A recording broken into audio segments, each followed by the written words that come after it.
Welcome to Shadows of the Past, where the darkest corners of human nature are laid bare. Tonight, we delve into 10 chilling true crime stories, tales of betrayal, obsession, and unthinkable violence that linger long after the last word is spoken. Each case is a haunting reminder that evil often hides behind familiar faces, in quiet homes, or idyllic settings. As the rain falls softly in the background, let these stories pull you into a world where truth is stranger and far more terrifying than fiction. Close your eyes, but don't let your guard down. The past has secrets, and they're waiting to be uncovered. This is Volume 38 of Disturbing True Crime Stories for Sleep. Settle in, if you dare. Part 1. The Vanishing of Yvonne Baldelli. In the golden haze of 2011, Yvonne Baldelli dreamed of paradise. A vibrant woman from Laguna Niguel, California, she was 36, with a passion for fashion and a heart full of wanderlust. Her life seemed to take a fairy tale turn when she met Brian Brimmager, a charismatic former Marine with a chiseled jaw and promises of adventure. Together, they left behind the ordinary for the tropical island of Carnero, Panama, a speck of Eden in the Bocas del Toro archipelago, where turquoise waves kissed white sand. They rented a small hostel, opened a bar, and adopted 2 dogs, painting a picture of idyllic love. But beneath the sun-soaked surface, something sinister was brewing. Yvonne's dream would soon become a nightmare, and the man she trusted would orchestrate her erasure. Yvonne was no stranger to reinvention. After a divorce and a battle with breast cancer, she craved a fresh start. Brian, with his military discipline and easy charm, seemed like the perfect partner to share it. Friends described her as radiant, her laughter infectious, her spirit unbreakable. She'd survived life's storms and emerged stronger, ready to embrace this new chapter. But Brian was not what he seemed. Behind his polished exterior lurked a man unraveling, prone to infidelity, control, and bursts of rage. Yvonne, caught in the glow of love, didn't see the warning signs. Not yet.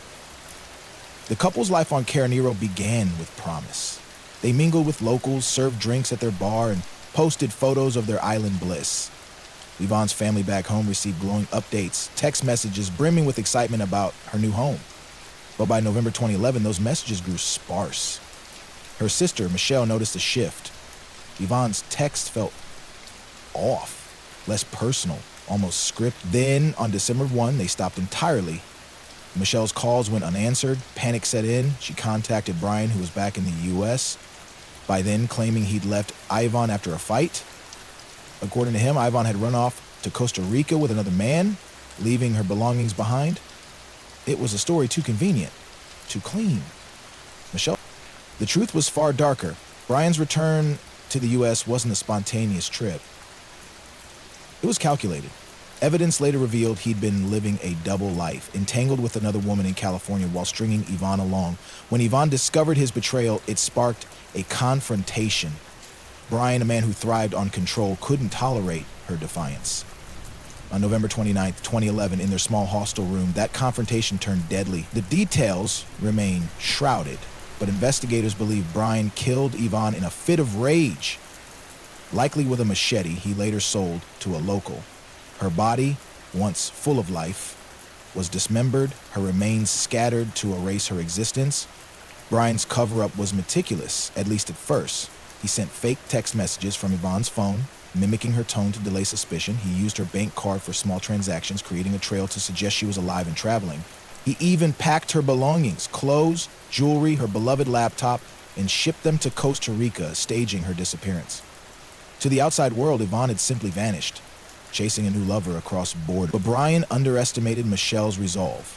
A former private investigator, Michelle hounded authorities in Panama and the U.S., refusing to let her sister's story fade. The investigation was slow, hampered by the island's remote location and limited resources. Panamanian police initially dismissed Yvonne's case as a runaway, but Michelle's persistence forced their hand. In 2012, they searched the hostel where Yvonne and Brian had lived. What they found was chilling. Traces of blood, scrubbed but not erased, in the bathroom and on the walls. Forensic tests confirmed it was human, though too degraded for DNA identification. Suspicion turned to Brian, who was now living comfortably in California, engaged to his other woman. His story began to crack under scrutiny.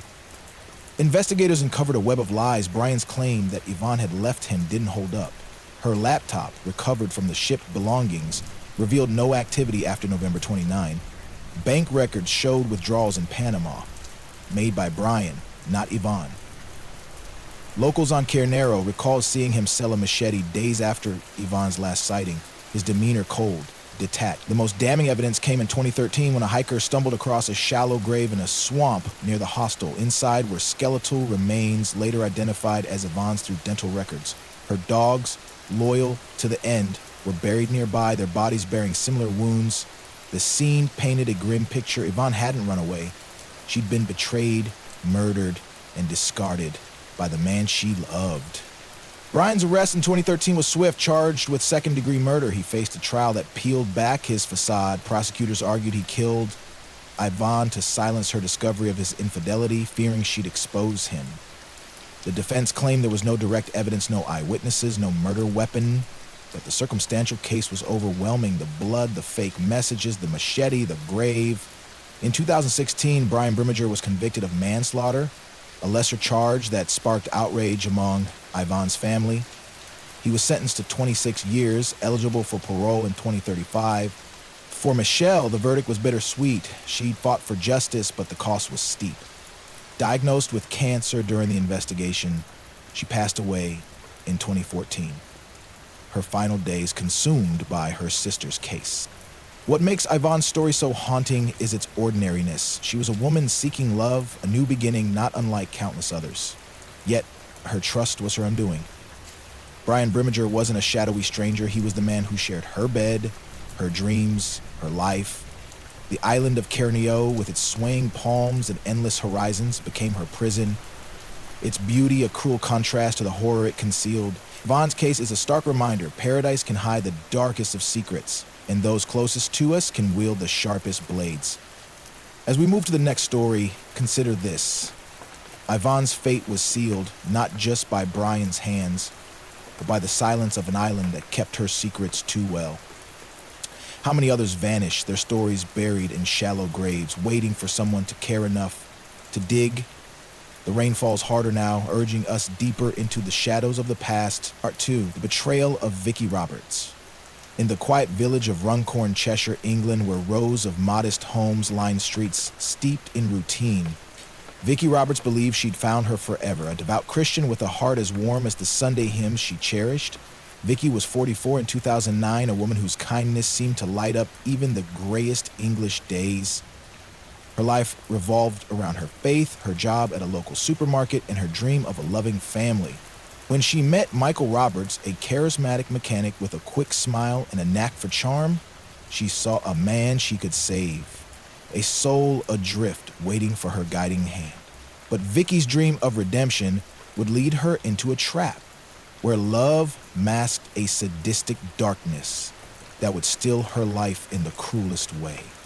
Vicki was the sort of person who saw the good in everyone. Raised in a close-knit family, she carried her mother's lessons of compassion into adulthood. Friends described her as a beacon, always ready with a kind word, a helping hand, or a prayer for those in need. Her faith wasn't just a ritual, it was her anchor, guiding her through life's uncertainties, but beneath her strength lay a vulnerability, a longing to fix broken things, especially broken people. When Michael entered her life in 2005, he seemed like a puzzle she was destined to solve. Michael Roberts, 38 when he met Vicki, was a man of contradictions. To the outside world, he was a skilled mechanic, a jovial figure who could talk cars with anyone. But behind closed doors, he was a narcissist unraveling. His path was littered with failed relationships, marked by infidelity and a chilling obsession with sadistic sexual fantasies. He'd been married before, leaving a trail of hurt and betrayal. Vicki, unaware of his history, saw only a man who needed love to heal. His charm was intoxicating. Flowers, heartfelt apologies, promises of a shared future. She believed she could change him, that her devotion could tame his demons. By 2007, they were married, settling into a small, semi-detached house on Balfour Street, a place Vicki hoped would be their sanctuary. The early days of their marriage held moments of joy. Vicki threw herself into making their home a haven, decorating with care, cooking Michael's favorite meals, and hosting friends for tea. But cracks appeared quickly. Michael's charm faded, replaced by control. He dictated what Vicky wore, who she saw, how she spent her time. His temper flared over trivial things, a late dinner, a misplaced tool. Vicky, ever the optimist, excused his behavior as stress from work. She prayed for patience, convinced her love would soften him. But Michael's darkness ran deeper than she could imagine. By 2008, Vicky's friends noticed a change. The woman who once laughed freely grew quiet, her smiles forced. She withdrew from social gatherings, citing Michael's disapproval. Rumors of his affairs reached her, whispered by co-workers who'd seen him with other women. One name stood out, Carrie Hall, his boss at the garage. Vicky confronted Michael, hoping for honesty, but he gaslighted her, twisting her doubts into accusations of paranoia. Still, she clung to hope, believing her faith could mend their fracturing bond. She didn't know that Michael's desires were spiraling into something far more dangerous. Michael's sadistic tendencies, once confined to private fantasies, began to surface. He pressured Vicky into uncomfortable situations, blurring the line between consent and coercion. She confided in a close friend, admitting she felt trapped but couldn't leave. Her faith taught forgiveness, and her heart refused to abandon the man she'd vowed to save. By 2009, the strain was unbearable. Vicky discovered concrete evidence of Michael's affair with Carrie. A text message, explicit and undeniable. It was the final straw. She threatened to tell his parents, devout Catholics who'd raised him with strict values. For Michael, this was a line crossed. Vicky's defiance threatened his carefully curated image, and he eye-cashed his control. On the evening of August 15, 2009, in their Balfour Street home, that threat became a death sentence. The details of that night are murky, pieced together from forensic evidence and Michael's chilling confession. An argument erupted, fueled by Vicky's ultimatum. Michael, enraged by her resolve, lost control. He struck her head with a heavy object, possibly a wrench, from his toolbox, sending her crumpling to the floor. As she lay dazed, he wrapped his hands around her throat, squeezing until her struggles ceased. Vicky, the woman who'd poured her soul into saving him, was gone. The silence that followed was deafening, broken only by Michael's cold calculation. Michael's next moves were as calculated as they were monstrous. He dragged Vicky's body to the garage, wrapping it in plastic sheeting to contain the blood. For days, he lived alongside her corpse, going to work, chatting with neighbors as if nothing had happened. He crafted a story. Vicky had left him, fed up with their marriage.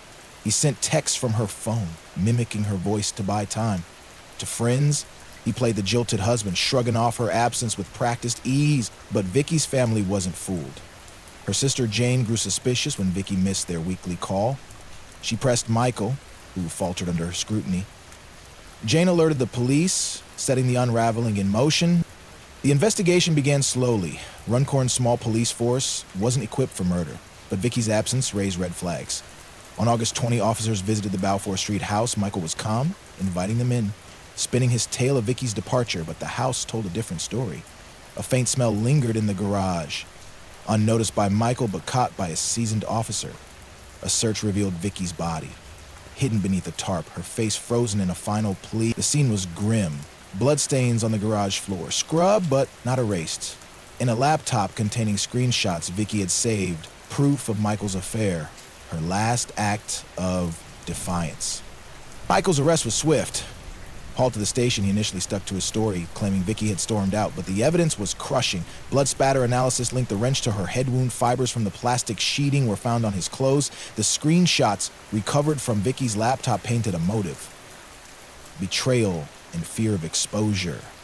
Under pressure, Michael cracked, admitting to a moment of madness. He claimed Vicky's death was an accident, the result of a kinky game gone wrong, a lie prosecutors dismantled. His history of control, infidelity, and violence painted a predator, not a penitent. The trial, held in Chester Crown Court in 2010, gripped Runcorn. Prosecutors laid out a meticulous case: Michael's affair, Vicky's discovery, and his escalating rage. The wrench recovered from the garage bore traces of her blood. Neighbors testified to his cold demeanor post-disappearance, and Jane's tearful account of Vicky's fading spark swayed the jury.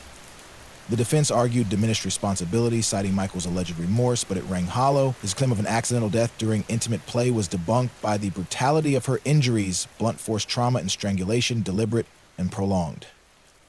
On March 15, 2010, Michael Roberts was convicted of first-degree murder and sentenced to life with a minimum of 17 years. He remains in prison, his appeals denied, a ghost of the man Vicky once loved. Vicky's death shattered her community. At her funeral, hundreds gathered, her coffin draped in white roses, a nod to her purity of heart. Jane became an advocate for domestic violence awareness, channeling grief into action. She spoke of Vicky's rescuer syndrome, a trait that made her vulnerable to Michael's manipulation. The house on Balfour Street was sold, its new owners unaware of the horror it held. For Ron Korn, Vicky's story is a wound that never fully heals, a reminder that evil can lurk behind a neighbor's smile. What makes Vicky's tragedy so gut-wrenching is its preventability.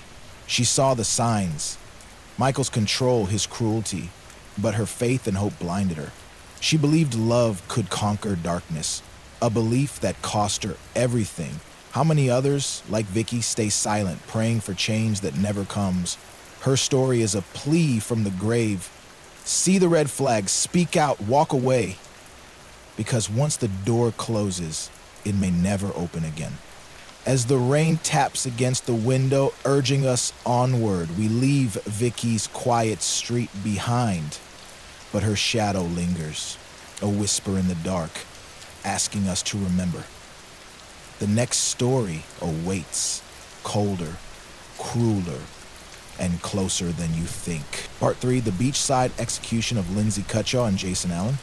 On a secluded stretch of California's San Mateo County coastline, where the Pacific Ocean whispers secrets to the cliffs, Lindsay Cutshaw and Jason Allen sought solace in the summer of 2004. The engaged couple, both 28, were avid hikers, drawn to the wild beauty of Pescadero State Beach. Their plan was simple: a weekend of camping under the stars, their sleeping bags nestled against the dunes, the world's worries left behind. They were young in love and blissfully unaware that their idyllic escape would become a killing ground. In the stillness of an August night, a stranger driven by voices from the void would end their lives in a chilling act of random violence, leaving a mystery that haunted investigators for over a decade. Lindsay and Jason were the kind of couple others envied. Lindsay, a graphic designer from San Francisco, had a laugh that could light up a room and a passion for sketching landscapes. Jason, a software engineer, was her perfect match, quietly witty, with a knack for fixing anything and a love for the outdoors. They'd met 3 years earlier at a climbing gym, their shared adventurous spirit forging an unbreakable bond. By 2004, they were planning a fall wedding, their future brimming with promise. Friends described them as inseparable, the kind of love that felt destined. Their camping trip was a stolen moment before the chaos of wedding plans, a chance to reconnect with each other and the nature they adored. Pescadero State Beach, an hour south of San Francisco, was their chosen haven. It's a rugged, windswept place where cliffs tower over narrow strips of sand and fog often cloaks the horizon. The couple arrived on August 14, 2004, setting up camp in a remote spot accessible only by a steep trail. They were alone, or so they thought. No other campers, no nearby roads, just the rhythmic crash of waves. They cooked a simple dinner over a portable stove, shared a beer, and settled into their sleeping bags, the night sky their ceiling. It was the kind of peace most dream of, but peace is fragile, and something sinister was moving through the darkness. On the morning of August 15th, a jogger stumbled across a scene that shattered the beach's tranquility. Lindsay and Jason lay in their sleeping bags, motionless, blood pooling beneath them. Each had been shot multiple times. Lindsay in the head and chest, Jason in the torso and neck. Their belongings were untouched. No signs of robbery or struggle marred the scene. The couple hadn't even stirred from sleep, their bodies still curled together as if dreaming. The joggers, called to 911, brought San Mateo County Sheriff's deputies racing to the site, their boots crunching on the gravel path. What they found wasn't just a crime scene, it was an execution. The investigation began with a grim realization this was no ordinary murder. The precision of the shots, the lack of defensive wounds, and the isolated locations suggested a killer who struck with purpose and vanished without a trace. Forensic teams combed the beach, collecting shell casings from a .30-30 Marlin rifle, a rare firearm in urban California. A single beer bottle, half buried in the sand, bore a partial fingerprint. but it led nowhere. The couple's autopsies confirmed they'd been killed in the early hours of August 15th, likely between 2 and 4 a.m. The bullets, fired from close range, tore through their sleeping bags, suggesting the killer stood over them, watching, before pulling the trigger. The question wasn't just who, but why. Detectives canvassed the area, interviewing locals and park rangers, but Pescadero's sparse population offered few leads. The beach was a haven for drifters and campers, yet no one reported seeing strangers that night. Lindsay and Jason had no enemies, no debts, no ties to crime. Their lives were meticulously ordinary, their love story devoid of scandal. The randomness of the attack baffled investigators. Was it a thrill kill, a targeted hit mistaken for someone else? Early theories pointed to a transient, perhaps a hunter familiar with the rifle, but searches of nearby campsites turned up nothing. The case grew colder with each passing week. The couple's families left to grieve without answers.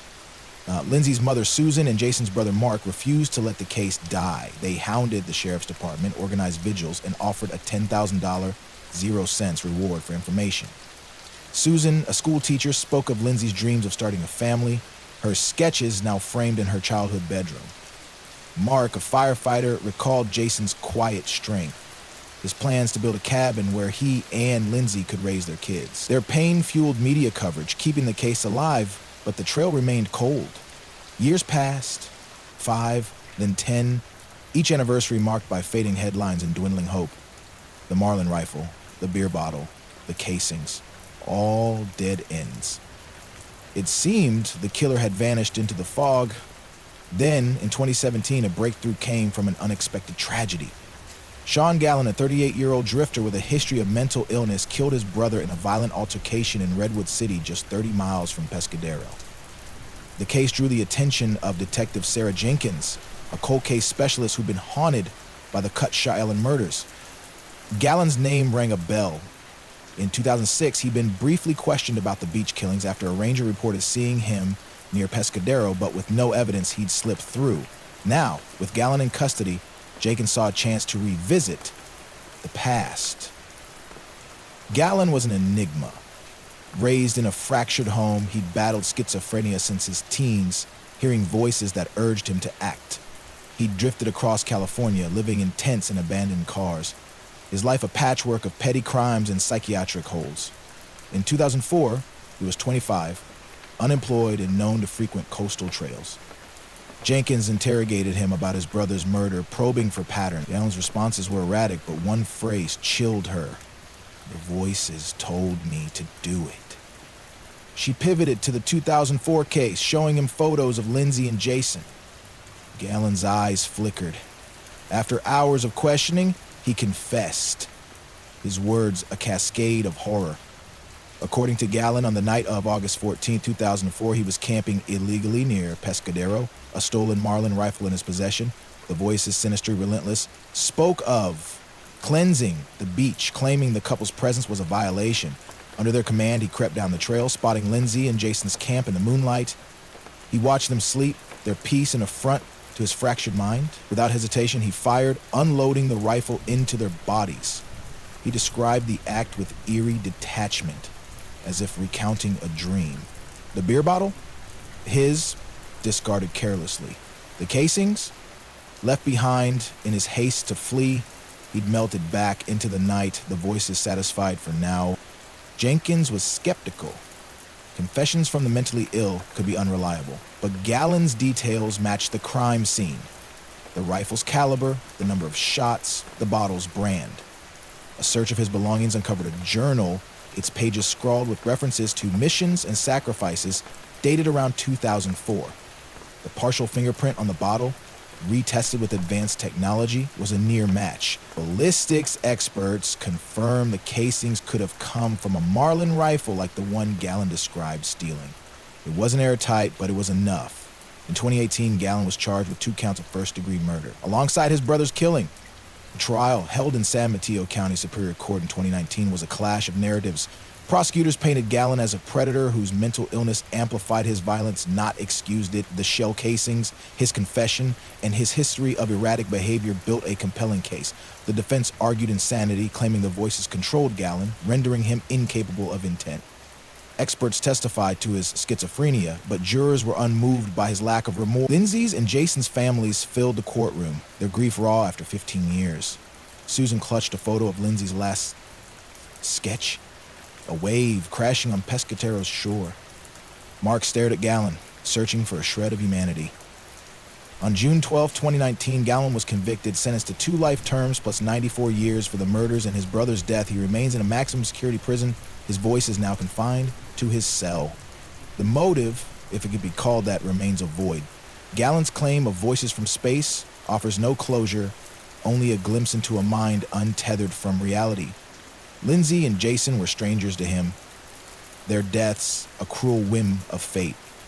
Their families struggle with the randomness, the senselessness. Susan speaks at victims' rights rallies, advocating for mental health reform, while Mark hikes Pescadero's trails, leaving wildflowers where the couple died. The beach, once their sanctuary, is now a memorial, its waves carrying their names into eternity. What haunts most about this case is its arbitrariness. Lindsay and Jason did everything right. They loved deeply, lived simply, sought beauty in the world, yet a stranger's madness stole it all. How many others walked past unseen dangers, trusting the night to keep them safe? Pescadero's cliffs stand silent, guarding their secrets as the rain falls harder, urging us deeper into the shadows. The next story beckons, a tale of obsession turned deadly, where a single grudge festers into murder. Stay with us if you can bear the weight of what's to come. Part 4, The Perfume Expert's Final Scent, Monica Gur. In the sultry embrace of Goa, India, where palm trees sway against a backdrop of endless beaches, Monica Gura lived a life scented with elegance. A renowned perfume expert in her early 30s, Monica had an uncanny gift for crafting fragrances that captured the soul of a moment. Jasmine at dusk, sandalwood in the rain. By 2016, she built a thriving career. Her boutique in Panaji, a haven for tourists and locals alike. Her apartment in a quiet complex was her sanctuary, filled with vials of essence and dreams of global acclaim. But in October of that year, a shadow crept into her world. A man consumed by obsession and revenge, whose unrequited love would end Monica's life in a crime so brutal it shook Goa's idyllic facade to its core. Monica was a woman who seemed to float through life. Born in Mumbai, she'd fallen in love with Goa's bohemian charm during a college trip, vowing to make it her home. Her passion for perfumery was more than a career, it was an art form. She could dissect a scent the way a musician hears notes, blending oils with a precision that earned her a loyal clientele. Friends described her as radiant, with a laugh that danced like the waves and a generosity that knew no bounds. She mentored young artisans, shared her knowledge freely, and dreamed of launching her own fragrance line. Her apartment, perched on the 3rd floor of a pastel-colored complex, was a reflection of her spirit, airy, eclectic, scented with possibility. But Monica's light drew more than admirers. Among the faces in her orbit was Raj Kumar, a 27-year-old security guard at her complex. Hired in 2015, Raj was unremarkable at first, quiet, diligent, blending into the background.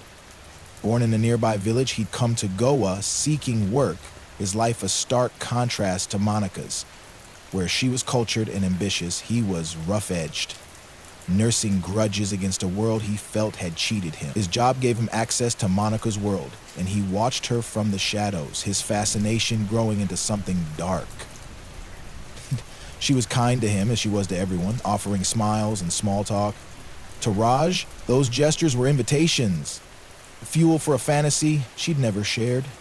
By mid-2016, Raj's behavior shifted. He lingered near Monica's boutique, loitering outside her apartment door.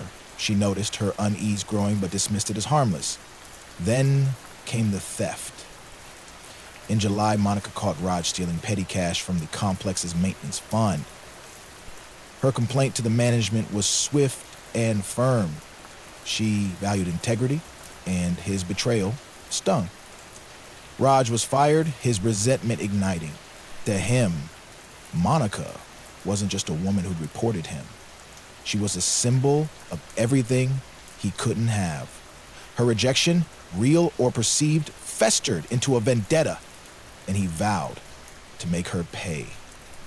On the night of October 12th, 2016, Monica returned to her apartment after a long day at the boutique. The air was heavy with the promise of rain, the complex quiet save for the hum of cicadas. She locked her door, unaware that Raj had been watching her for days, hiding on the complex's rooftop terrace. He'd studied her routine, noted her habits, and found his moment. There was no forced entry, a detail that would later haunt investigators. Monica, trusting the safety of her home, may have left a window ajar or answered a knock, mistaking Raj for a neighbor. Whatever the breach, it let a monster in. The attack was swift and savage. Raj overpowered Monica, his rage unleashed in a torrent of violence. He raped her, a violation born of his twisted entitlement, then suffocated her, pressing a pillow against her face until her struggles ceased. Her apartment, once a haven of creation, became a tomb. Raj didn't flee immediately. He lingered, rifling through her belongings, taking her debit card and a few trinkets, souvenirs of his conquest. As dawn broke, he slipped away, leaving Monica's body on her bed, the scent of her last perfume lingering in the air. The discovery came 2 days later, on October 14, when a friend, worried by Monica's silence, alerted the complex manager. They found her door locked, but a spare key revealed the horror inside. Monica lay lifeless, her face bruised, her body bearing the marks of a struggle. The apartment was eerily tidy, save for subtle signs of disturbance, a toppled perfume vial. Police were called, and Goa's usually laid-back force snapped into action. This scene screamed intimacy. No broken locks, no ransacked rooms. This wasn't a random burglary gone wrong. It was personal. The investigation zeroed in on those closest to Monica. Her clients, colleagues, and ex-boyfriends were questioned, but none fit the profile. Then a break. Monica's debit card had been used hours after her death at an ATM in Panaji and withdrawing 10,000 rupees, about $150 a cents. Security footage showed a grainy figure hooded, but familiar to the complex's staff. It was Raj Kumar, his face unmistakable despite his attempt at disguise. Police tracked him to a cheap guest house in Bangalore, 300 miles away, where he was arrested on October 16. In his possession were Monica's card, a pair of her earrings, and a chilling calm that unnerved detectives. Raj's interrogation peeled back layers of obsession. He confessed almost immediately, his words a mix of defiance and delusion. He'd loved Monica, he claimed, but her rejection, her firing him, had broken him. He described stalking her for weeks, sleeping on the terrace, watching her through windows. The theft accusation was the final insult, proof she'd never see him as anything but beneath her. His plan wasn't just to kill her, it was to possess her, to punish her for daring to deny him. The rape, the murder, the theft, all were acts of reclaiming power in his warped mind. He showed no remorse, only a cold satisfaction that he'd taught her a lesson. The evidence was damning. Forensic analysis found Raj's DNA under Monica's fingernails, proof she'd fought back. Fibers from his clothes were on her body, and her blood stained a shirt he'd tried to burn. The ATM footage combined with his confession left no room for doubt. Yet Raj's defense team tried to spin a narrative of passion gone awry, claiming he was a lovesick man driven to madness. Prosecutors dismantled it, highlighting his premeditation days of stalking, a calculated entry, a stolen card used with brazen confidence. The trial, held in Goa's Panaji court in 2017, was swift. Raj Kumar was convicted of rape, murder, and theft, sentenced to life without parole. As of 2025, he remains in a Goa prison. His appeals exhausted, his name a curse in the city he defiled. Monica's death sent ripples through Goa. Her boutique closed, its windows dark, a reminder of the talent snuffed out. Friends and clients created a memorial garden near her apartment, planting jasmine and sandalwood trees in her honor. Her family, devastated, left Mumbai for a quieter life, unable to bear the city's memories. The complex where she lived tightened security, but the stain of her murder lingers. Goa, a paradise for many, became a place of shadows for those who knew her story. What makes Monica's case so chilling is its intimacy. Raj wasn't a stranger lurking in an alley. He was a face she saw daily, a man she trusted enough to smile at. Her kindness, her openness, became vulnerabilities he exploited. The absence of forced entry suggests a moment of trust, perhaps a knock she answered, a window she left open. It's a stark reminder that danger often wears a familiar mask, hiding in plain sight. Monica's final scent, the one she crafted with such care, and was stolen by a man who couldn't fathom her worth.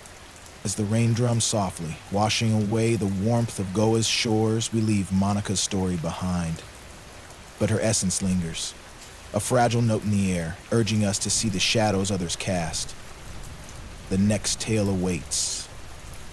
A descent into a darkness so vast it consumed an entire family.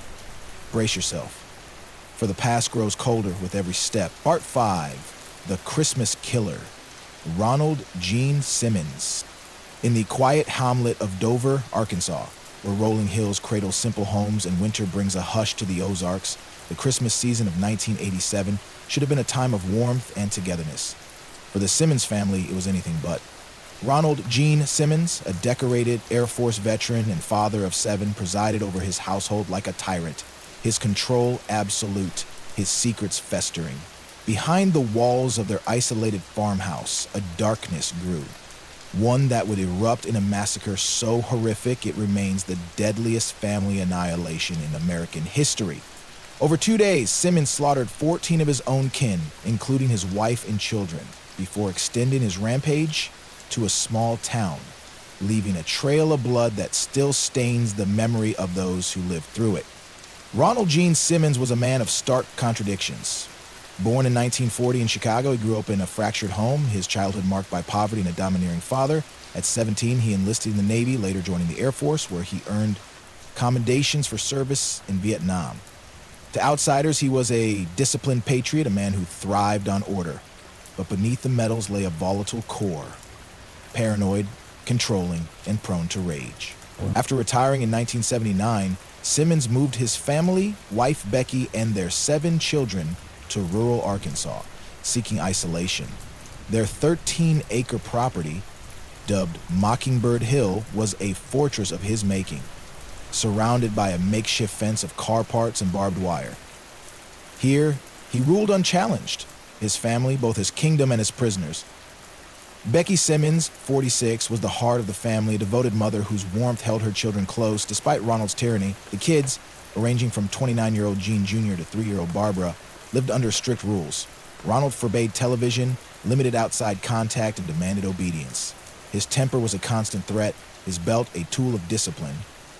Yet the darkest secret was his abuse of his eldest daughter, Sheila, 24. Starting in her teens, Ronald molested her, fathering her daughter, Sylvia, in 1981. When Sheila reported the abuse, authorities in New Mexico investigated, but Becky, fearing Ronald's wrath, begged for the charges to be dropped. They were, and the family fled to Arkansas, the secret buried but not forgotten. By 1987, cracks in Ronald's control were widening. Becky, tired of his abuse, confided in Sheila about wanting a divorce. Sheila, now married to Dennis McNulty and mother to 2 children, was planning to move away. Ronald sensed his grip slipping, his paranoia festered. He believed his family was plotting against him, ready to take him out. In his twisted mind, their independence was betrayal, their love, a threat. He decided to act not with words, but with annihilation. Christmas, a time of celebration, would become his stage for destruction. On December 22nd, 1987, Ronald's plan began. The family was home, preparing for the holidays. Becky was in the kitchen baking cookies with the younger children. Ronald, methodical and cold, retrieved a .22 caliber pistol he'd kept hidden. He called Gene Jr., his eldest son, to the living room. As Gene approached, Ronald shot him in the chest, the silencer muffling the sound. Gene collapsed, dead at 29. Next, Ronald lured Becky outside, claiming he needed help with a chore. In the yard, he shot her in the head, her body crumpling into the frost. He dragged both to a pit he dug weeks earlier, a makeshift grave behind the house. The younger children, 17-year-old Loretta, 14-year-old Eddie, 11-year-old Marianne, and 8-year-old Rebecca, were next. Ronald called them one by one to the basement, where he strangled each with a rope, their small bodies no match for his strength. He submerged them in a rain barrel to ensure death, a chilling act of overkill. 3-year-old Barbara, his youngest, was last. Ronald carried her to the barrel, her trusting eyes meeting his as he drowned her. The house, once filled with laughter, was now a mausoleum. 5 children and their parents gone in a single morning. Ronald's eldest daughter, Sheila, and her family were due to visit on December 26. He waited, biding his time, living among the bodies he'd hidden. He covered the pit with debris and placed the children's bodies in an abandoned car on the property, their small forms wrapped in blankets. For 4 days, he went about his routine, eating, sleeping, planning. On Boxing Day, Sheila arrived with Dennis and their children, 6-year-old Sylvia, Ronald's daughter through incest, and 20-month-old Michael. Ronald welcomed them warmly, his smile a mask. After lunch, he offered Sheila a drink laced with sedatives. As she grew drowsy, he shot her in the head. Then killed Dennis with a single bullet. Sylvia and Michael were strangled, their tiny bodies placed beside their parents in the living room. With his family eradicated, Ronald's rage turned outward. On December 28, he drove to Russellville, 20 miles away, armed with his pistol and a second gun. He targeted former colleagues and acquaintances, people he blamed for slights real or imagined. At a law office, he shot and killed a receptionist, Kathy Kendrick, a woman he'd once pursued. At a convenience store, he wounded 3 others. At an oil company, he killed employee Rusty Taylor and injured 2 more. His rampage ended at a freight company, where he held workers hostage before surrendering to police without resistance. In total, he killed 2 and wounded 4 in Russellville, his calm demeanor chilling those who arrested him. The discovery of the family massacre came hours later when police searched Mockingbird Hill. The scene was apocalyptic. Becky and Gene Jr. in the pit, the children in the car, Sheila and her family in the house. Blood stained the floors, the air thick with death. Investigators were stunned by the scale. 14 victims spanning 3 generations, all at the hands of one man. Ronald refused to speak, his silence as cold as his crimes. The community of Dover, a place where neighbors knew each other's names, reeled. How had this happened under their noses? The investigation pieced together a motive rooted in control. Ronald's abuse of Sheila, his fear of Becky's divorce, and his paranoia about losing his family fueled his decision to take them out first, as his defense later claimed. He planned the killings for weeks, digging the pit and buying ammunition. His isolation of the family, no phone, no visitors, ensured no one would intervene. A friend of Sheila's recalled Ronald's eerie presence, always clutching a beer, retreating to a dark, foul-smelling room where he brooded. Neighbors in New Mexico, where the family lived before Arkansas, had called him strange and antisocial, warning signs ignored by a system that let him slip through.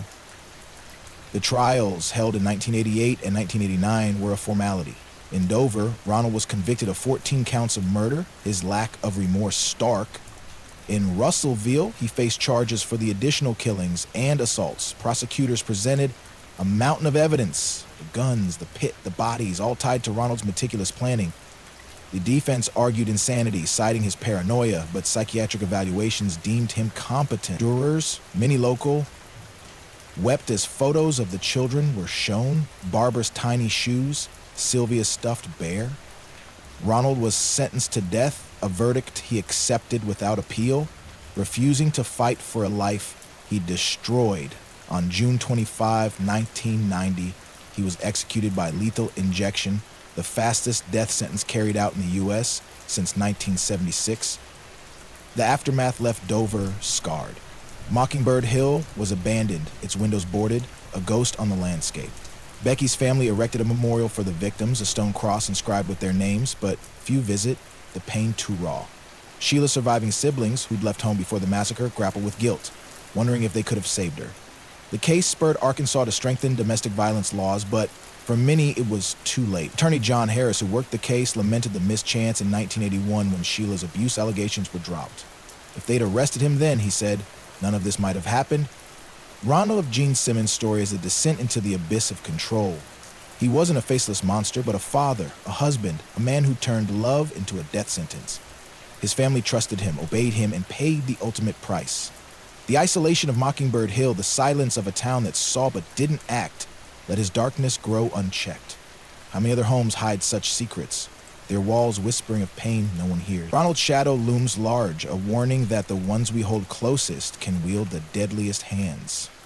As the rain falls heavier, blurring the lights of Dover's quiet streets, we leave this tragedy behind, but its echo remains, a chill in the bones, urging us to look closer at the faces we think we know. The next story awaits, a tale of a killer who played God, his mercy a mask for murder. Stay with us, if you dare, to face the shadows growing darker. Part 6, The Angel of Death, Donald Harvey.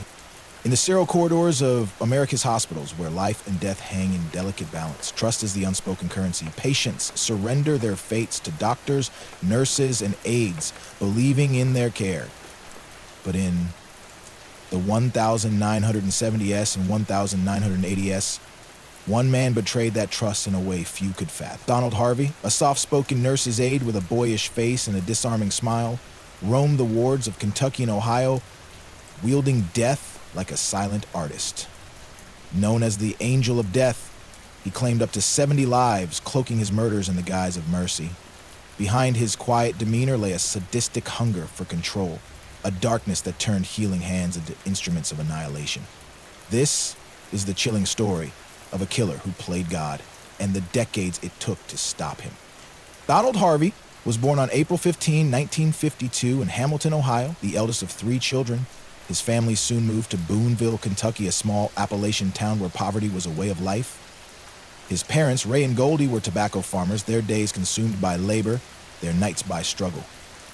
Despite the hardships, they doted on Donnie, a quiet boy with big brown eyes and curly hair. To outsiders, he was unremarkable, shy, bookish, keeping to himself. But beneath the surface, something was amiss. Harvey later claimed he was sexually abused by 3 men between ages 4 and 20, an uncle, a neighbor, and a roommate. Whether true or a bit for sympathy, these allegations hinted at a fractured psyche, seeds of a darkness that would bloom in unimaginable ways. McCool offered no refuge. Harvey was a loner, teased for being the teacher's pet, his good grades a source of isolation. He dropped out of Boonville High School in 1968, bored by routine but earned a GED through a correspondence course. At 18, with no clear path, he drifted to Cincinnati, landing a factory job. It was steady work, but when the plant closed in 1970, Harvey was adrift again. A call from his mother changed everything. His grandfather was ill, hospitalized in London, Kentucky. Harvey visited daily, charming the staff at Marymount Hospital. They saw potential in the polite young man and offered him a job as a nurse's aide. It was here, in the quiet of hospital rooms, that his descent into madness began. Harvey had no medical training, but the understaffed hospital didn't care. His duties were menial, changing bedpans, inserting catheters, passing out medications. He was diligent, unassuming, blending into the chaos of the wards. Patients liked him, staff trusted him. But on May 31, 1970, something snapped. Logan Evans, an 88-year-old stroke victim, smeared feces in Harvey's face during a routine check. Humiliated, Harvey lost control. He grabbed a blue plastic bag and a pillow, smothering Evans until he was still. Using a stethoscope, he confirmed the death, then cleaned the body, dressed it in a fresh gown, and notified the nurses. No questions were asked. Evans' death was ruled natural, and Harvey, tasting the thrill of power, found his calling. Well, the first kill was a spark that ignited a fire. The next day, Harvey targeted 69-year-old James Tyree, deliberately using the wrong size catheter. When Tyree protested, Harvey restrained him, causing an air embolism that killed him. Again, no suspicion arose. 3 weeks later, he cut off the oxygen supply of 42-year-old Elizabeth Wyatt, claiming she'd begged to die. Harvey called these mercy killings a twisted justification for his growing addiction. Over the next 10 months at Marymount, 15 patients died under his care, their deaths attributed to age or illness. He varied his methods, smothering, overdosing, sabotaging equipment, each kill a test of his cunning. Harvey's confidence grew with every undetected murder. He kept a diary, meticulously noting victims and methods, a grisly ledger of his work. In March 1971, his spree paused when he was arrested for a drunken burglary. In a stupor, he babbled about the murders, but police dismissed it as nonsense. He paid a fine and walked free. Missed chance to stop him. For a time, Harvey tried to reform, working odd jobs, a telephone operator, a hospital clerk, but the urge to kill was insatiable. In 1975, he returned to Cincinnati, joining the night shift at the Cincinnati VA Medical Hospital as a nursing assistant. With minimal supervision and access to drugs like cyanide, he resumed his deadly craft. Over the next decade, Harvey killed at least 15 more patients at the VA, his methods growing bolder. He sprinkled rat poison in desserts, injected cyanide into IVs, and mixed arsenic into orange juice. Cyanide became his favorite, stolen in small amounts until he amassed 30 pounds hidden at home. He studied medical journals to conceal his crimes, ensuring deaths mimicked natural causes. Colleagues nicknamed him the Angel of Death for his eerie presence at patient deaths, but they saw it as coincidence, not malice. Harvey reveled in the irony, his charm disarming suspicion.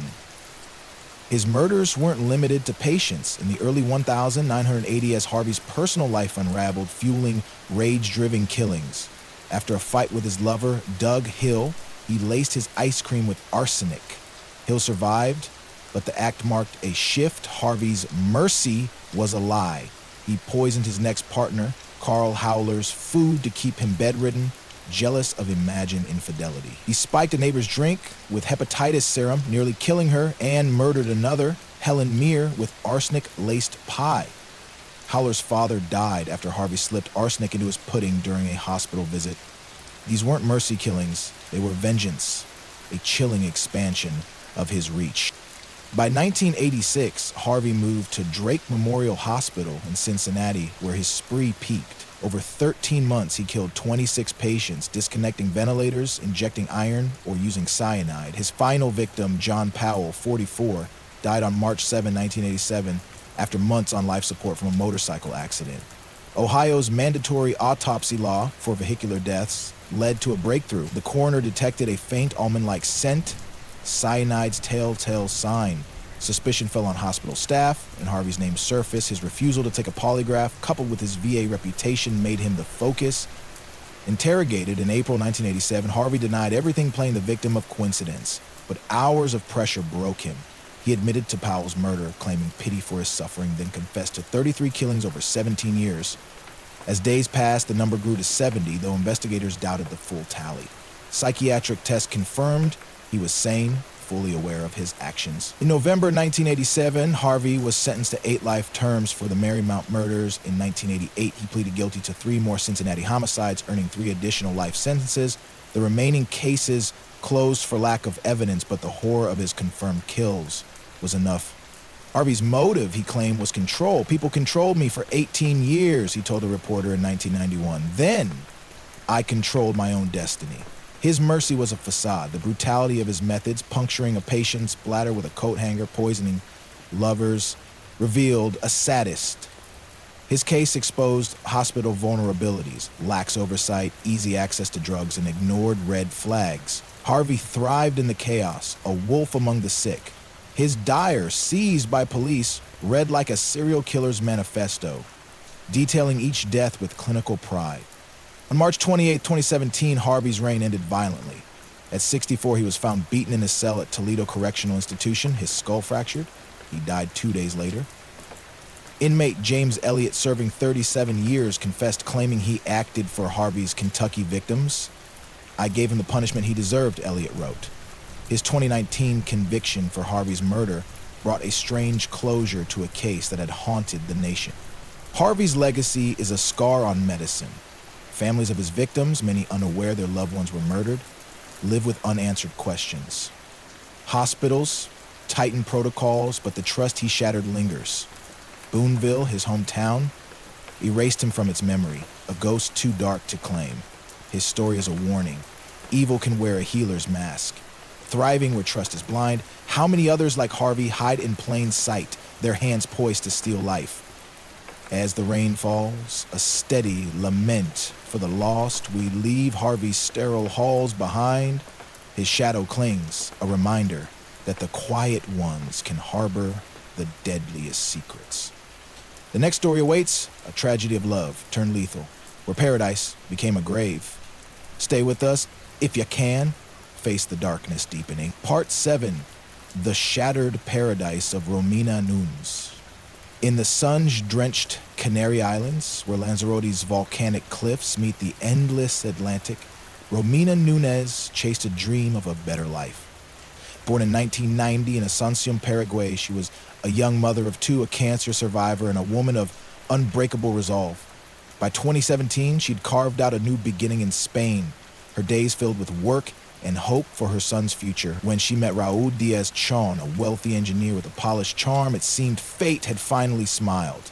But beneath Lanzarote's idyllic veneer, a darkness stirred, a man whose love was a facade. His control, a prelude to murder.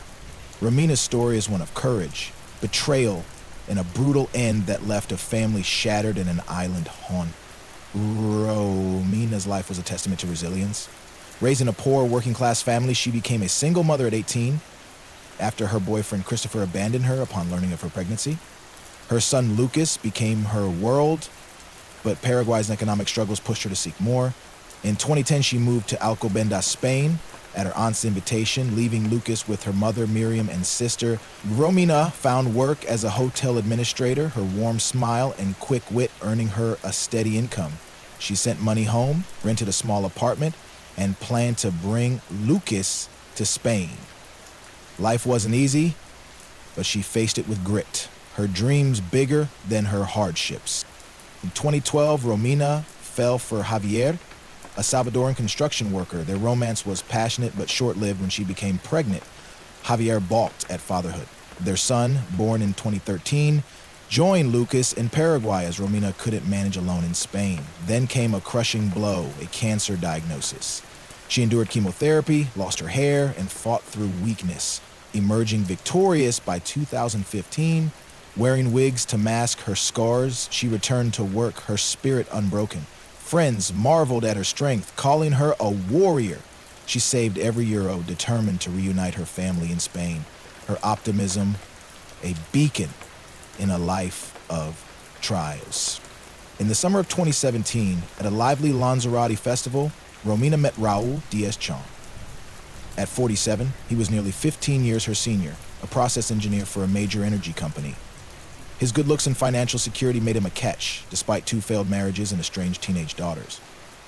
Raul swept Romina off her feet with flowers, romantic dinners, and promises of a shared future. She saw in him stability, a partner who could embrace her and her sons. Their chemistry was instant, their love a whirlwind. Within 6 months, they moved into a luxurious villa on Lanzarote, the paradise of whitewashed walls and ocean views. Romina, dazzled by love, ignored whispers about Raul's past, rumors of cruelty to his ex-wives, of a temper that burned hot.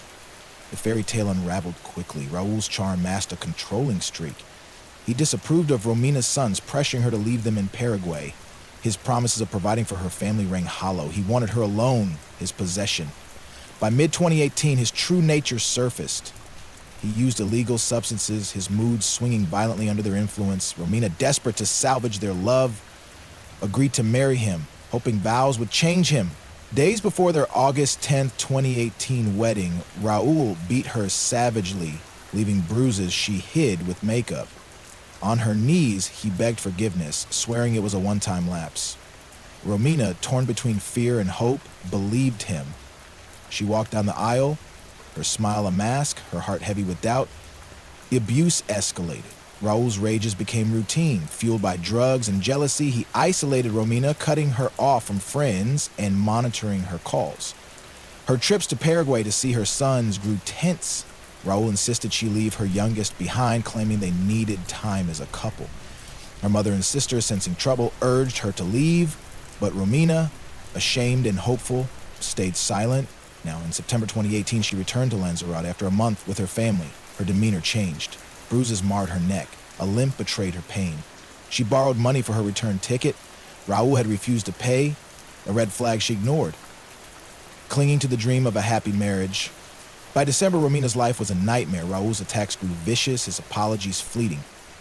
On December 29, 2018, he beat her so severely she sought medical help. Hospital staff, suspecting abuse, offered to call police, but Raul appeared, claiming she'd fallen. Romina, cowed by his presence, confirmed his lie and left.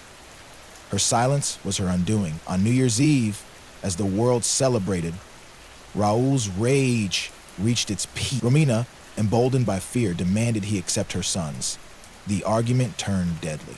In their villa's upstairs room, Raul attacked, beating her with a ferocity that left her lifeless. The details of her death remain unclear: blunt force trauma, perhaps a fatal blow to the head. But the aftermath was methodical and monstrous. Raul's cover-up was as cold as his crime. He dismembered Romina's body in the villa, scrubbing blood from the floors with caustic soda. He tried to burn her remains on a backyard barbecue, a grotesque attempt to erase her. When the fire failed to consume her, he packed the parts into bags, rented a car, and drove to a remote coastal cliff. There, he hurled her remains into the sea, believing the ocean would keep his secret. Back home, he painted over bloodstains, his calm facade intact. When Romina's mother, Miriam, called on January 1, 2019, Raul claimed they'd fought and Romina had left. Miriam's insistence forced him to file a missing person report on January 8th, but his story shifted. She'd stolen money and fled to Paraguay, he said, a lie unraveling under scrutiny. The investigation gained traction when police learned of Romina's December hospital visit. Friends revealed her fear of Raul, her bruises a silent cry for help. A domestic violence report she'd filed months earlier, then withdrawn, pointed to a pattern. Tapped phone calls caught Raul telling a relative, "She's gone," and they'll never find her body. On January 15th, 2019, he was arrested. A search of the villa uncovered horrors.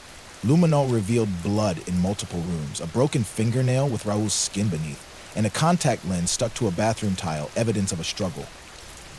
A tourist discovery of a lung fragment on a Lanzarote beach, confirmed as Romina's, sealed the case. Raul had miscalculated. The sea had betrayed him.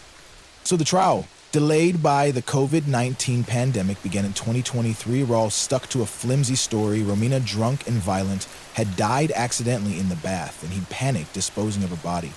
The evidence told a different tale: blood spatter, a painted-over floor, and signs of a fierce fight. His claim that the barbecue naturally fragmented her body was debunked. Dismemberment required tools, intent. Yet the court, citing lack of direct proof of premeditation, convicted him of involuntary manslaughter, not murder, sparking outrage. On June 15, 2023, Raul was sentenced to 12.5 years, 7 for manslaughter, 2 for domestic violence, 1 for bodily harm, and months for body desecration. Romina's family, devastated, called it a mockery of justice. Lanzarote, a haven of beauty, bears the scar of Romina's death. Her sons, now with Miriam in Paraguay, grow up without her light. Miriam campaigns for domestic violence reform in Spain, her voice trembling with grief. The villa, once a symbol of love, stands empty, its walls whispering of pain. Romina's story is a gut punch. A woman who survived poverty, abandonment, and cancer, only to fall to a man she trusted. Her silence, born of shame and hope, was her cage. How many others walk her path, their bruises hidden, their voices stilled? As the rain weeps over Lanzarote's cliffs, washing away the echoes of Romina's laughter, we leave her paradise behind. Her shadow lingers, a plea to see, to speak, to save. The next story calls a brutal act in a tropical hotel where trust opened the door to terror. Stay with us if you can bear the weight of what lies ahead. Part 8. The brutal end of Maria Luisa Asino. In the lush tropical embrace of Manuel Antonio, Costa Rica, where emerald jungles spill onto pristine beaches, Maria Luisa Asino sought a moment of respite. A 43-year-old anesthesiologist from San Jose, Maria was a pillar of her community, revered for her tireless work during the early days of the 2020 pandemic. On July 18, 2020, she checked into the Lamb Mission Hotel, a quaint retreat nestled in Punta Arenas, accompanied only by her beloved dog, Mafalda. It was meant to be a quiet escape, a chance to heal from the mental strain of her demanding career. But within 48 hours, the hotel's serene facade would shatter, revealing a crime so savage it left the nation reeling. Maria's sanctuary became her slaughterhouse, and the shadows of those responsible still haunt the case. Maria, Luisa Asinal was a woman of quiet strength. As head of anesthesiology at SEMA Hospital, she'd faced the pandemic's chaos head-on, saving countless lives while her own mental health frayed. Colleagues adored her for her calm under pressure, her ability to soothe patients with a gentle word. Friends knew her as vibrant, with a love for travel and a fierce devotion to Mafalda, a small canine she treated like family. Recently separated, Maria craved solitude, choosing Manuelanto for its tranquil beaches and low tourist traffic during COVID lockdowns. She checked in alone, her only plan to relax, dine, and walk Mafalda along the shore. Her last voice message to a friend gushed about the hotel's charm, despite its rundown state. She sounded happy at peace. No one could have predicted the horror to come. The Lamb Mission Hotel was a modest establishment, its occupancy sparse due to the pandemic.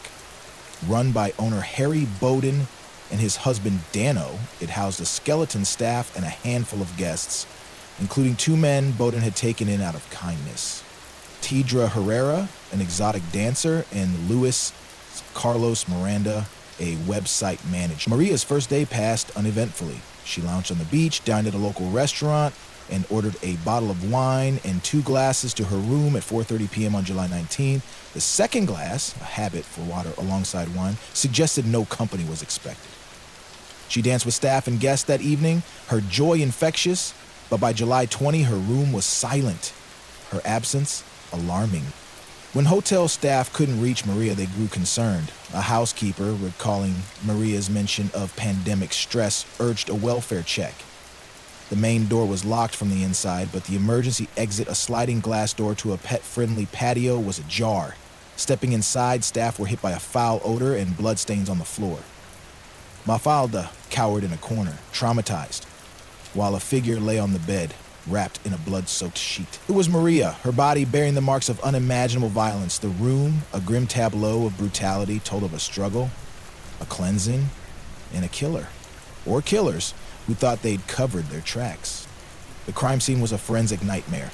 Maria's body showed bite marks, strangulation bruises, and 2 broken fingernails, signs she'd fought desperately. Blood spattered the walls, curtains, and bed, though the killer had moved her to the bathroom, washed her, and rewrapped her in a clean sheet. The sheer volume of blood suggested a frenzied attack. Yet no one reported hearing screams or Mafalda's barks. The hotel's low occupancy and thick walls might explain the silence, but investigators suspected multiple assailants, possibly muffling Maria to conceal the act.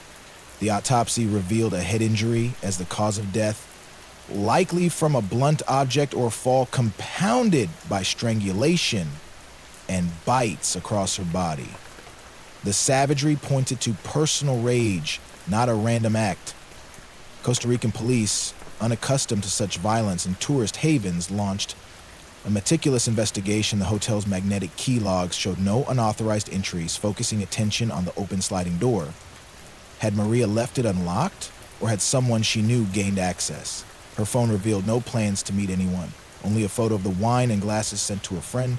Interviews with staff and guests painted Maria as friendly but solitary, her interactions limited to casual greetings. Suspicion fell on the hotel's small circle: Bowden, Dano, Herrera, and Miranda, plus a security guard who'd acted oddly post-murder.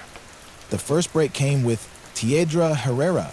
The 32-year-old dancer had fresh scratches and bruises, suggesting a struggle. His footprints matched those on the room's black porcelain floor. In a search of his quarters, uncovered Maria's blood on his shoes, watch, and phone. His history of petty crime and erratic behavior raised red flags. Luis Carlos Miranda, 29, was detained after a guard reported seeing him in the hallways that night with Herrera. Dental records linked Miranda to 2 bite marks on Maria's body, though the evidence was less conclusive. Harry Bowden, 69, emerged as a third suspect when incriminating texts between him and Miranda surfaced, hinting at voyeuristic plans involving a woman days before the murder. Bowden's dental records also matched bite marks, a damning coincidence. The investigation deepened with Bowden's arrest in August 2020. His cooperation detailing a dinner with Herrera and Miranda on July 19 clashed with the texts which suggested a darker intent. The trio's close-knit dynamic, forged by shared meals and Bowden's generosity, raised questions. Had their friendship twisted into something sinister? A power outage that night? disabling security cameras, fueled theories of a cover-up. The guard, who fled to another country post-murder, became a person of interest, but his absence stalled progress. 9 days passed before Boughton's office was searched, a delay that may have allowed evidence to vanish. The trial, beginning September 13th, 2022, was a battle of evidence versus ambiguity. Prosecutors argued a coordinated attack, citing the bite marks, footprints, and texts. Herrera's blood evidence was irrefutable. Maria's DNA under his nails, on his belongings. But Miranda and Bowden's involvement rested on weaker ground. The bite marks, while suggestive, couldn't rule out suspects, not confirm guilt. The texts, though disturbing, were dismissed by the defense as jokes. Herrera's defense claimed he acted alone, driven by impulse, but the brutality and silence suggested accomplices. Bowden's lawyer secured his house arrest, citing his age and health, allowing him to return to the hotel's luxury while awaiting verdict. On March 15, 2023, the court delivered a split decision. Teixeira Herrera was convicted of murder, sentenced to 50 years, the blood evidence and footprint sealing his fate. Luis Carlos Miranda and Harry Bowden were acquitted, the bite marks and texts deemed insufficient.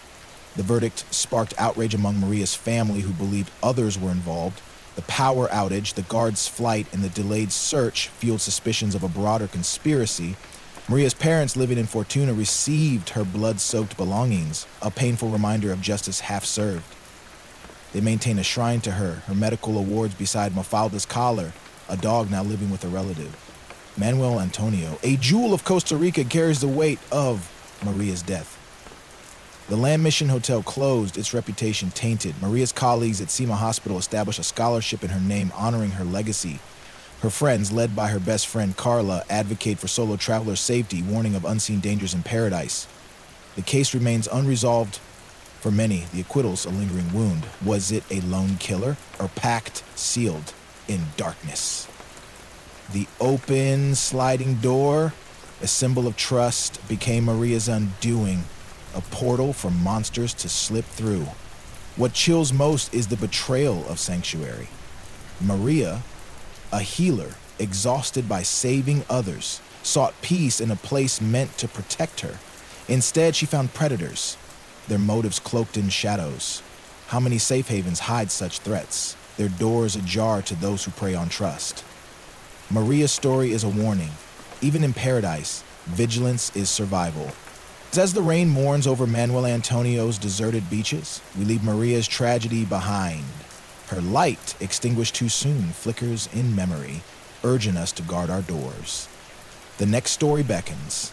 A tale of a beloved voice silenced by a love turned lethal. Stay with us if you can face the deepening dark. Part 9, the fiery end of Lamo, the mountain girl. In the rugged highlands of Sichuan, China, where ancient peaks cradle remote villages, Lamu, known to her fans as Lamu, carved out a life of quiet resilience. Born in 1990 to a poor Tibetan family, she became a beloved TikTok-style blogger, her videos of collecting medicinal herbs and singing folk songs earning her the nickname Mountain Girl. By 2020, her radiant smile and tales of rural life had captivated millions on Douyin, China's version of TikTok. But behind her joyful online persona lay a private torment. A marriage to a man whose love turned to violence, whose jealousy would ignite a tragedy that shocked the nation on September 14, 2020, during a live stream. Almost world burned, her final moments broadcast to a horrified audience. A stark reminder that even the brightest lights can be extinguished by darkness. Lamo's story began in Aba Prefecture, a remote corner of Sichuan, where life revolved around survival. Her family, ethnic Tibetans, scraped by as farmers, their days spent tending yaks and barley under the shadow of sacred mountains. Lamo, the eldest of 3, was bright, but left school at 12 to help her parents. Her childhood was one of hardship, yet she carried a spark. Her voice, pure and soulful, echoing through the valleys as at 19, seeking work, she met Tongle, a charismatic man from a neighboring village. He was 25, a laborer with dreams of escaping poverty. Their courtship was swift, his promises of a better life a beacon for Lamo. They married in 2009, settling in Jinsen, County, their union blessed with 2 sons by 2012. The early years held promise. Tongo worked construction, Lamo cared for their boys, and they dreamed of a modest home, but cracks appeared quickly. Tongo's charm hit a controlling streak, his temper flaring over small slights. He drank heavily, his mood swinging violently. By 2011, he was physically abusive, beating Lamo for perceived disobedience. She endured in silence, a common choice in a culture where domestic violence was often Her sons, her little stars, kept her anchored, their laughter a shield against Tongle's rage. When her mother died in 2012, Lamo took on supporting both her and Tongle's families, gathering herbs in the mountains to sell. It was grueling work, but it gave her purpose and an escape. In 2018, Lamo discovered Doyen. Her first video, a shaky clip of her singing while picking herbs, went viral, her authenticity resonating with urban viewers craving rural simplicity. She began posting regularly, sharing glimpses of her life, cooking yak stew, weaving baskets, dancing in wildflower fields. Her follower count soared to 200,000, earning her small sponsorships. She never showed Tongo or her abuse, her videos a curated window of joy. Fans called her the Mountain Girl, a symbol of resilience. But offline, her life was unraveling. Tongo, jealous of her fame, mocked her success, accusing her of infidelity with fans. His beatings intensified, leaving bruises she hid with scarves and smiles. By 2019, Lamo's spirit was fraying. Tongo's criminal ties, petty theft and gambling, brought police to their door, his shame fueling further abuse. She confided in her sister Dalma about wanting to leave, but feared losing her sons. In March 2020, after a brutal attack, Lamo fled to her brother's home, filing for divorce. Tongle, manipulative and remorseful, begged her to return, promising change. Against her family's pleas, she relented, pressured by his wealthy relatives who held sway in their village. The reconciliation was a trap. Tongle's abuse resumed, and when Lamo demanded custody of their sons, he used his family's influence to ensure she lost both boys in a biased court ruling. Devastated, she moved to a small rented room, her Douyin videos her only solace. Lamo's online presence grew, but her posts hinted at pain, songs of lost love, cryptic captions about freedom. Fans noticed her thinning frame, the shadows under her eyes. On September 10, 2020, she filed for divorce. Again, this time resolute. She reported Tongo's abuse to police, but they dismissed her, citing family matters. Tongo, enraged by her defiance, stalked her, his threats escalating. Lamo stayed with her sister, planning to relocate, but her rented room, where she filmed her videos, was her refuge. On September 14, she went live on Douyin, cooking soup and chatting with fans. Her smile was weary but warm, her voice soft as she thanked her audience. Then, chaos erupted. At 7:30 p.m., the live stream captured a scream. Tongo burst into the room, his face contorted with rage. He doused Lamo with gasoline, the liquid splashing across her stove. Before she could react, he struck a lighter, setting her ablaze. The screen filled with flames and her agonized cries as fans watched, helpless. The stream cut off seconds later, but not before thousands witnessed the horror. Emergency services were called by viewers, but Chen Chuan's remote location delayed response. Firefighters found Lamo barely alive, 90% of her body burned, the room a smoldering ruin. She was airlifted to a Chengdu hospital, where she fought for 2 weeks. On September 30, 2020, Lamo succumbed to her injuries, her light extinguished at 30. The aftermath was a national outcry. Lamo's fans flooded Douyin with tributes, her final video racking up millions of views. Hashtags like Justice for Lamu trended, exposing China's lax domestic violence laws. Tongle, arrested hours after the attack, confessed, claiming Lamu's divorce filing drove him to lose control. His trial in 2021 was swift. Evidence was overwhelming. The live stream, gasoline cans, and witness accounts of his prior threats. On October 15, 2021, he was convicted of intentional homicide and sentenced to death. In April 2022, Tongo was executed, his family's influence unable to save him. For Lamo's supporters, it was cold comfort. Her sons, now with Tongo's relatives, were left motherless, their futures uncertain. The investigation revealed missed opportunities. Lamo's police report days before her death was ignored, a failure of a system that prioritized harmony over safety. Her sister Dulma had begged local officials to intervene, but bureaucratic indifference prevailed. Tongo's criminal history, assault and theft, should have flagged him as a threat, yet he roamed free. Lamo's online fame, ironically, may have isolated her further. Pans adored her, but knew only her curated life, not her pain. Her silence, born of fear and stigma, kept her trapped. A neighbor recalled hearing arguments, but never intervened, assuming it was private. These lapses, small and systemic, paved the path to her death. Lamo's legacy is bittersweet. Her videos remain on Douyin, a digital shrine to her spirit. Her sons, raised by Tongless family, may one day see their mother's light in those clips. Dulma, now an advocate, campaigns for domestic violence reform, her voice carrying Lamo's fight. Sichuan's mountains, where Lamo once sang, are quieter now, her absence a void. The case spurred China to pass stricter laws in 2021, but enforcement remains uneven. For every step forward, countless women like Lamo remain unheard, their cries lost in cultural silence. What haunts most about Lamo's story is its visibility. Her death wasn't hidden in a locked room, it was broadcast. A public execution watched by thousands. Yet no one could save her. Her online world, a place of connection, became a stage for her end. Her fans, powerless witnesses. It's a chilling reminder. Fame doesn't protect, and love can be a flame that consumes. How many others lived like Lamo, their smiles masking scars, their voices silenced by those they trust? As the rain falls over Sichuan's peaks, a mournful hymn for a girl who sang to the stars, we leave Lahamo's mountains behind. Her echo lingers, a call to listen, to act, to save. The final story awaits, a descent into financial ruin and familial betrayal, where desperation bred annihilation. Stay with us if you can bear the shadows closing in. Part 10, the Parenti family's final act. In the affluent suburb of Garden City, New York, where manicured lawns and stately homes paint a picture of success, William Parenti seemed to have it all. A 59-year-old tax attorney with a thriving practice, he lived in a colonial-style house with his wife Betty and their two daughters, Stephanie, 19, and Catherine, 11. By April 2009, the Parentis were the epitome of the American dream. Wealth, education, and a close-knit family. But beneath the polished surface, a storm was brewing. William's financial empire was crumbling, his secrets piling up like unpaid debts.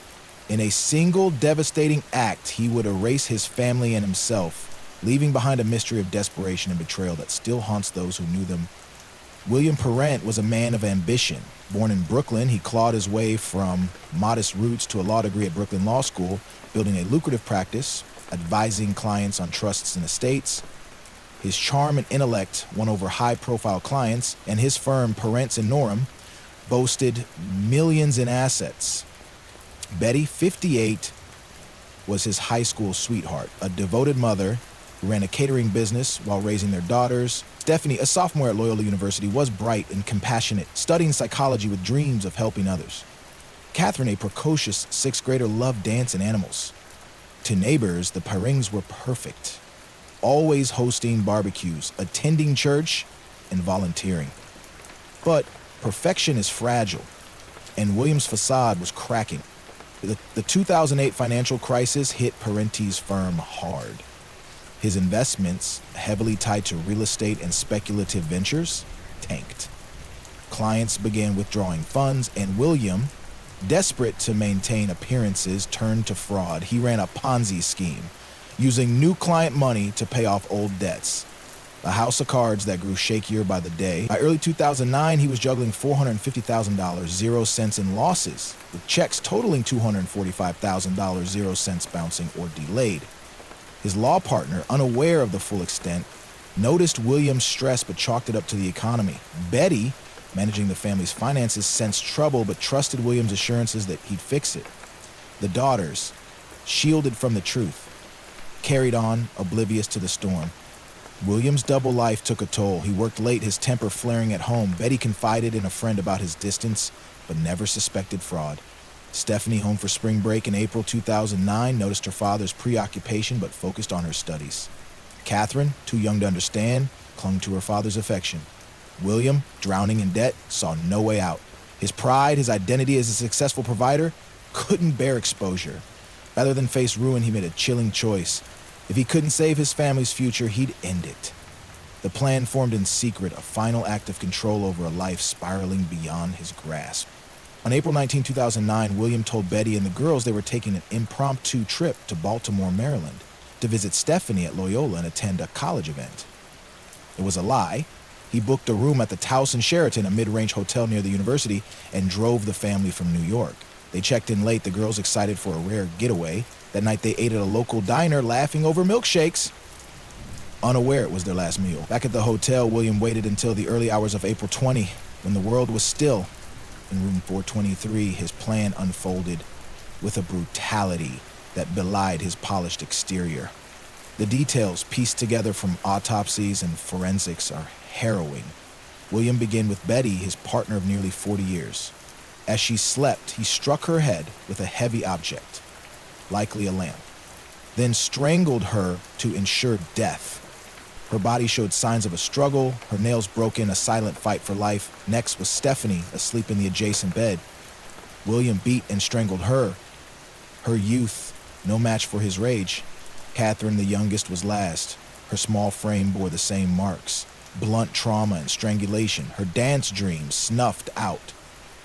William, methodical, cleaned blood from the scene, arranging the bodies on the beds as if they were sleeping. Then, in the bathroom, he turned his weapon on himself. A knife, slicing his wrist and throat, his body collapsing in a pool of blood. The discovery came on April 21 when a housekeeper entered room 423. The scene was surreal. The three women neatly tucked into beds, their faces serene, and William in the bathroom, the knife beside him. The lack of noise, no screams, no calls for help, suggested a swift, silent attack, likely aided by the family's exhaustion from travel. Police were stunned by the precision, the absence of chaos. The Parenti's car, parked outside, held no clues, only packed bags and Catherine's stuffed bunny. Initial theories pointed to an outside attacker, but the locked door and William's wounds told a different story. This was a family annihilation, a murder-suicide born of despair. The investigation unraveled William's house of cards. His firm's records revealed the Ponzi scheme, with $18 million, 0 cents in client funds misappropriated. Bank statements showed overdrawn accounts, maxed out credit cards, and foreclosure notices on the Garden City home. A client owed $250,000, 0 cents, had threatened legal action days before the trip. William's laptop, recovered from the hotel, contained emails begging for time to repay debts. Friends and colleagues were blindsided. His partner Charles Norm called him the last person I'd suspect. Betty's sister Joan revealed William's recent withdrawal, but no one imagined he'd turn to murder. The motive was clear: shame and desperation. William, unable to face exposure, chose to erase his family rather than let them endure his fall.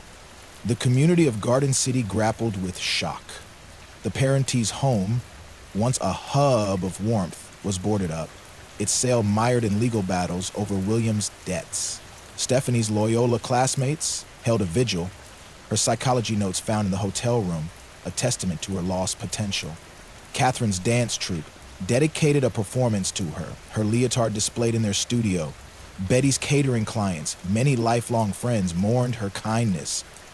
Her recipes now family heirlooms. The case sparked debates about mental health and financial pressure, with experts noting William's likely narcissistic traits, his need to control his family's fate. Even in death, no trial followed as the perpetrator was gone. The Nassau County coroner ruled the deaths a murder-suicide. Closing the case by July 2009, William's clients, defrauded of millions, received partial restitution through lawsuits, but the emotional toll was immeasurable. Joan, the family's surviving voice, spoke at a memorial urging others to seek help in crisis. He thought he was protecting them, she said, but he stole their lives. The Towson Sheraton, site of the tragedy, renovated room 423, but staff whisper of its haunted air. Garden City's residents, once proud of their idyllic town, now see shadows in its perfection. What makes the Parente case so gut-wrenching is its ordinariness. William wasn't a monster in the traditional sense. No history of violence, no criminal past. He was a husband, a father, a man undone by his own pride. His family trusted him, followed him to their doom, their love a chain he twisted into a noose. The hotel room, meant for rest, became a tomb, its silence a testament to their unsuspecting fate. How many other families live on the edge of such secrets, their stability a facade waiting to collapse? The Perrone tragedy is a mirror reflecting the fragility of the lives we build. William's choice wasn't just to end his own pain, but to control his family's legacy, denying them a chance to survive his ruin. It's a chilling reminder. The ones we rely on most can harbor the deadliest intentions, their desperation a spark that consumes all. As the rain falls heavier, washing away the lights of Garden City's quiet streets, we leave the Parentes behind, their shadows a warning to look beyond the surface, to question the hands that guide us. And stories tend descent into darkness, each a thread in the tapestry of human frailty. From tropical islands to quiet suburbs, these tales reveal the monsters that lurk within. Fathers, lovers, strangers, all driven by motives as varied as they are chilling. The rain, our constant companion, carries their echoes, a reminder that the past never truly fades. Shadows of the past, thanks you for walking these haunted paths with us. Sleep if you can, but keep one eye open. The world is full of secrets, and the next shadow may be closer than you think. Until volume 39, let the rain guide you into the unknown.